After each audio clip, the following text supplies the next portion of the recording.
I'm Marley. I'm Maria. And I'm Kendra. Welcome to Cafe Hachidori. Alright, so what do we have for drinks today? I made myself a matcha latte with some sugar. Ooh, why do you always have such good drinks? I know, it's so good, I love it. I need to come to From your Japanese care package? No, actually, I went to the local Asian market yesterday and found that they were selling these packets of like matcha syrup that you can mix into some milk and make a quick latte. Huh. Ooh. I have apple juice and sparkling water with cranberry and ginger as a slight dash of taste. Ooh. It's not like you're drinking, what is it, LaCroix? No, I made this by hand. Typically, you could add alcohol into it, kind of like the ginger had. Okay. But all right, Kenji, what do you got? I have got some tea because it's cold in my boyfriend's apartment. But it's just green tea. Okay. There's nothing special about it. Oh, let's jump right into the food of Isekai Restaurant. Isekai Restaurant, quite literally by its title, is about restaurant of another world, or so we think, because the restaurant is based in the world we know, the human world, and it's connected by a magic portal that welcomes fantastical beings into our world and eat different foods and enjoy desserts, drinks, that kind of thing. On a specific Saturday each month. Yes. Yes.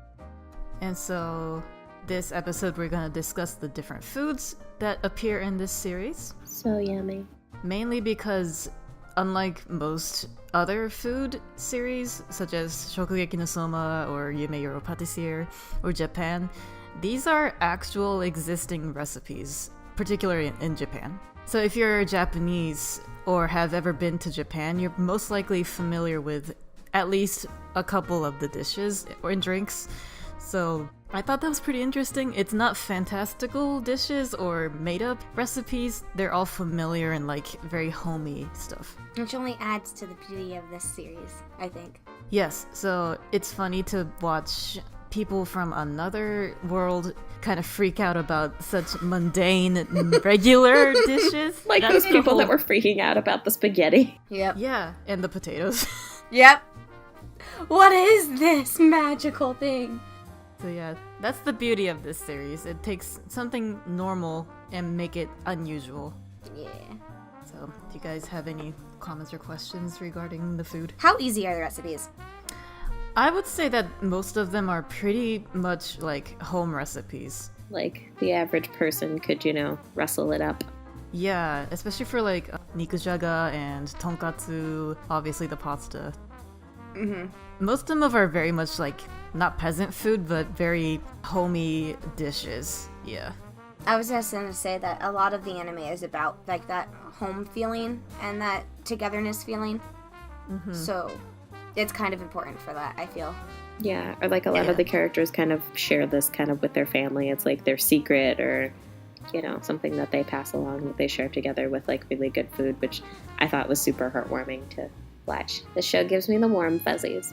For me, this was the ultimate food porn because I can actually imagine the taste. Like, I know what each dish is supposed to taste like, or I've had it, or it's like one of my favorite things to eat, so I've never felt so hungry before watching a series. What was your favorite food? I was going to say dessert, but there weren't just always desserts. What was your favorite dish that was made? Favorite? Based upon what based upon what we think would taste best, or like the story that was attached to it that was the most heartfelt? Either one. Oh God. I think I liked the story behind like the pork rice cutlet bowl the best with the lion warrior guy. Like, I don't know, something about the story was like super cool for me and super fun. What's with you and pork cutlet bowls? I like them, okay. Have you had a pork cutlet bowl before? Yes, I have had one before. They're delicious. You're just so in love with them. I am. If anybody wants to send me a katsudon to like curry my favor, please do. I honestly don't remember my favorite story. Now that you've described it to me, I definitely want to try a chocolate parfait. I want to get one of those inside of my body. Oh, I lied about the story thing. I really love Kuro. That was mine. Yeah. Yeah, I love her so much. Yeah, I would say that my favorite story was her story. But my favorite meal... And then next to Kuro's story, I really liked the potato butter story. Oh, yeah. That was so cute. Aletta, oh my gosh, she's such a sweetheart. I think that the omelet rice was probably my favorite dish, or a fried seafood. But that's also because I love seafood. I see seafood and I go, seafood. I need it.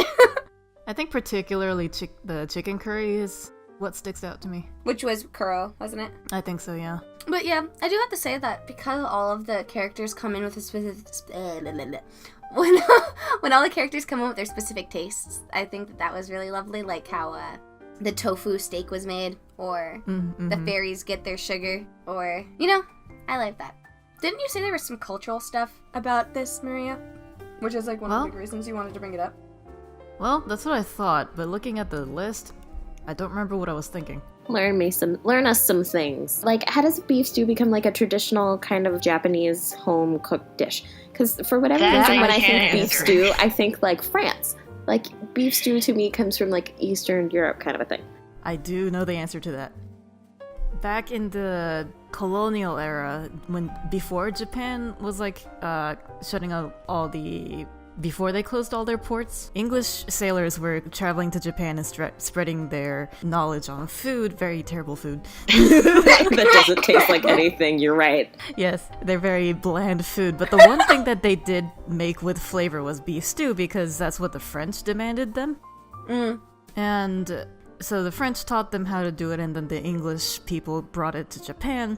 And this being a foreign menu, Japanese people were trying to learn how to adapt it to the Japanese tongue, so to cater their own taste. And so by experimenting different ingredients, it eventually turned into a different kind of beef stew that you would imagine in Europe. Oh, so like if you go to Japan and have beef stew, it's different. It will most likely be different from what you would expect in Europe, much like how Japanese curry is very different from Indian curry. Although still very delicious. Yeah. Yes. And a side story, there's a dish called nikujaga. It's literally ground beef with potatoes and carrots, onions, konnyaku. It's like a stew, but with a soy sauce base. So it's very savory, and that was based off of a beef stew because some higher up people in Japan demanded a chef to make a beef stew, but he had no idea how, so he was like, I mean, it's brown, it has some beef in it apparently, maybe if I throw in some potatoes, and then this is how it came to be. Let's just wing it. I love that. Yeah. So yes, beef stew is kind of like a peasant's dish now. Yeah, because potatoes. Yes, potatoes. Potatoes. I guess I could explain what morning is. Sure. So, episode 2, or no, I guess that was the first episode. Part 2 of episode 1 is English title says breakfast special, but the Japanese name of it is morning. And that is a specific type of breakfast special, like a platter that's very popular in the Nagoya area of Japan. It's like a city. So if you go to Nagoya and you get breakfast, typically you'll get a morning. It's like a set. Is it delicious? I've never been to Nagoya, but I've heard that it is very good. What does it consist of? It depends on what restaurant you go to, I think, but they'll probably have like omelets and some veggies, maybe a fried shrimp or two. Yes! Yum! Now I'm hungry. Not exactly sure why it's called morning. I think I forgot that context, but... Because you eat it in the morning, right? First? Usually, yes. Anything else on history or stuff? Because we've already gotten 2 stories. We got morning and beef stew. So is there any other things that you want to talk about? Who's ready for a season 2? Me! Season 2! I want one so bad. I need a season 2. I guess it's time to wrap up then. If you like what you heard, please like and subscribe. Leave us some comments below. If you have any stories or histories about recipes that are mentioned in the show, tell us. And we hope you join us again at Cafe Hachidori. Bye. Bye.